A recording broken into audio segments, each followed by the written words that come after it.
He does. I mean, the guy's amazing. It's a wonder why you just don't go to him every play. You know, people know he's there.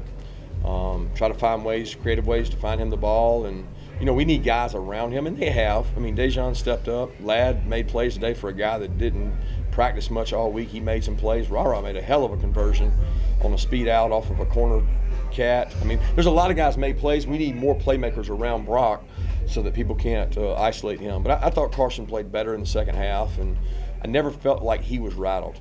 And that was a concern coming in is, you know, would he be rattled by this environment? You mentioned Ladd there. How big was it to get him back, and what were your first impressions? Well, for what he practiced, I thought we got way more out of him. And, you know, I worried about him being a little rusty, and he's so confident. He played great in the stadium the last time he was here, if you remember, and he made some big conversions today, and all I can do is hope that there's no setback from this so that he can continue to get better. Coach, you're normally very calm and composed, but at the end of the game, I saw you were amped up. So amped up, you threw your visor into the stand of the fans. Just how much did this win mean to you, to have this win on the road and the way your team fought to the very end? They all matter. Like, they all feel good. I mean, we put so much into this. I mean, 16, 18-hour days for 5, 6, 7 days. These kids work really hard. There's a lot of build-up. And then when you have a situation where you're behind, I don't know how many times, I feel like we're behind the whole game, and you come back and win on the road, says something about your team and your character. Nobody panicked. You know, and you know, I don't know how good a team we got. I really don't. I don't sit here and proclaim that we've got some unbelievable team, but I do think our team believes in each other. We connect. We step up when we need to step up, but we can't keep turning the ball over. Coach, talk about the quarterback run game. What were they doing that were giving you guys so many fits? Well, they got misdirection plays. A lot of the plays we practiced. They got, number one, you get an extra hat when you have the quarterback. We all know that. So unless you got really good, really elite defensive line, linebackers, and safeties that are filling and fitting just perfect, one misfit is an 8-9 yard run. And in the past, we haven't struggled with that kind of run game. They hurt us. You know, they copied some things UAB did, and we expected it. That's what's disappointing is, like, you expect it and you don't stop it. So we got to help our players, and we got to get better on defense. Kirby Smart and JDJ had back-to-back stops in the 1 yard at your 12-yard line. How big was that? Those guys make those stops in 3rd and 4th and 1. Was that the one before the half, or yeah. right before the half? Yeah, right. Yeah, that was big because I think, you know, he could have gone for the field goal, and he probably felt like he needed touchdowns. Kind of like I was thinking the same thing. When do I go for it, and when do I not? And that was a big stop. But hell, we gave him another possession after that because, you know, we went out there and I wanted to be aggressive, and they ended up calling a timeout, and we had to kick it to them, and then I'll be danged if they didn't. They have to kick it to us. So it was a back and forth deal. But those were big plays in the game. I thought the second half, did we turn it over both first two possessions or just the first one in the second half? I know we turned it over the first one. Second one came back. So, I mean, it's tough when you come out and you bank on getting the first possession in the second half and you gift it away. You know, that really kills momentum. And overcoming that was like, it was different in South Carolina where we gained momentum. We came out and scored. We lost momentum in the second half in this one. So just can't keep doing that. Woodring's kicks. Yeah, big, man. I mean, we've been putting a lot of pressure on him in practice, but I don't know that simulates it. There's nothing that simulates what he had to do today. And I told the team after the game, he begs to do the pressure kicks in practice, and he made them in the game. So I think the kid's got something special to him. Coach, 8 for 10 on 3rd down. What was the key to the 3rd down success today? Unbelievable job by offensive staff. I mean, unbelievable job. You go 8 for 10 against air, it's incredible, okay? Because it's hard to do that. In our league, with the defensive players they've got and rushers, they had a good plan. Did an incredible job. I told the defense the halftime stats after the game. I was like, hey, guys, we're unbelievable on 3rd down. I think we're 3 of 6 on our offense, and I was wrong because it was 8 of 10 by the end of the game. And we take a lot of pride in 3rd down and red area being elite in the country, and our offense is kind of starting to create an identity of being good at that. This is the second time, and I'm sorry if you answered this, this is the second time in I think 2 years that y'all lost a turnover battle by 3 and still won the game. Not supposed to do that.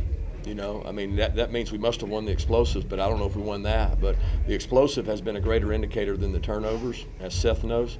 And it's one of those deals that you can't do that. We had 3. No, the interception. I'm forgetting the interception. The 2 fumbles and then the interception. Yeah. I was gonna say I didn't think we had 3. I didn't think the 3 was a margin because we got 1 on them to end the game, right? Yeah. So it's probably 2-1 maybe. 2-1. Yeah, that is definitely not 3.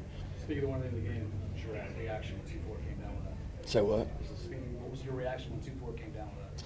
Get down. I mean, it's like the national championship. I knew we could end the clock, and he's flinging the ball around trying to return it. And, you know, this goes back to the last time that happened here. You bat it down on 4th down, but he picked it. When you say you don't know if your team's playing unbelievable, do you think it's a matter of having Javon and McConkey and those guys back for a longer period of time like you had before? No, I mean, I just think there's a lot more parity in college football. I don't think there's a great separation between anybody. I mean, the pro scouts that come by our place always trust their opinion, and they like, well, we've been to this place, that place, that place. I mean, everybody's pretty similar. You know, there's not this great margin. And I told our team that you know, we played a team last year in the national championship that won like 9 games that were all one-score games or something. So I don't know that my heart can handle that because we need to get better. But we're going to play teams as good or better than Auburn, and we got to get better. Kirby lined Brock up in the backfield one time and converted a 3rd down run. I mean, I know you're not an individual award guy, but do you think he belongs in that conversation as far as the Heisman Trophy? I hate getting into those, man. I hate getting into that debate because I'm worried about our team, and so is he. But, I mean, who can argue that there's a better football player anywhere in the country? Just football player. I mean, the guy has the greatest toughness and grit that I've been around, and he'll do whatever you ask him to do for this team, and got a lot of respect for that guy as a competitor. Kirby, you mentioned the run game struggled a little bit today. You guys started to get something going on the edge there in the second quarter. How were they able to stop Dejan and those guys early, and then you guys got to go in late? But what were they doing defensively to kind of stop that? Well, they strike blockers. Ron Roberts, defense coordinator, is going to be. I mean, they're going to do a great job here. He does multiple defenses. He plays 3 down, 4 down. They play physical. They strike. I mean, he did a good job. Played really hard. We left some plays out there. Now we had some plays that they didn't always stop us as much as we stopped ourselves. The turnovers and some self-inflicted wounds. But we did run the ball well on the perimeter. I thought the fastball helped take the crowd out of it at times. I mean, look, to have a quarterback that's never started, go on the road at Auburn, and not have a procedural penalty or delay a game, pretty remarkable. I mean, to do what they did. I thought we handled that really well. We didn't shoot ourselves in the foot with penalties. Did you catch Kentucky, what they did to Florida today, at 300-something yards rushing? You got them next. They're undefeated. Yeah, that's Mark Stoops' team. They're going to be physical. He's a defensive coach. They run the rock. I've always said our kids are the most sore they've ever been after playing Kentucky, and it was that way last year. It was a bloodbath last year up there, and it'll be the same way. I have so much respect for the way his team plays, and the back they got, I heard that he's playing really good. I didn't know anything about today, but the back they got from Vandy is a great player. Right now it seems like your team is a second-half team. It's a great something about the first half. So what can you do to kind of make them a full fourth-quarter team? I wish I had the answer to that, Alice. Can you help me? Because we're trying. We're trying. But I don't think we start poorly. I really don't. I think we finish well, and we have started games well. It's not a consistent poor start. I mean, we did some things well today on defense early. We moved the ball on offense well early. But at the end of the day, we score more points in the second half. Kirby, you mentioned you said you feel like Carson was never rattled. I mean, how did you see that on the sidelines in the huddle in the second half as you were trying to come back to the big league? I mean, what do you mean see it? I mean, I talked to the kid. He's great. He's never flustered. I told y'all he's like that. He's a calming voice out there. I mean, he got rid of a couple balls. He took off and ran a couple times when he needed to, and the closest he came to putting us at risk was when somebody didn't do their job in the front, and he almost got sacked, and he tried to throw it away there on our sideline, and the kid should have picked it. But at the end of the day, Carson's a competitor. I've seen Carson do this since high school. He's got the right makeup. Team 90-plus yard drives on offense. What did you learn about your offense in those long extended drives? They can be really good when they execute. It's just hard to execute for 10 and 12 plays. You have to have explosive and catch a 5-play with a 60-yarder, a 6-play with a 30-yarder. You got to catch some of those, and we're missing those. We missed Delp down the middle today early, and that was an explosive play. And we had a couple that I thought were really close to PI on Brock for an explosive, but they did a good job defending them.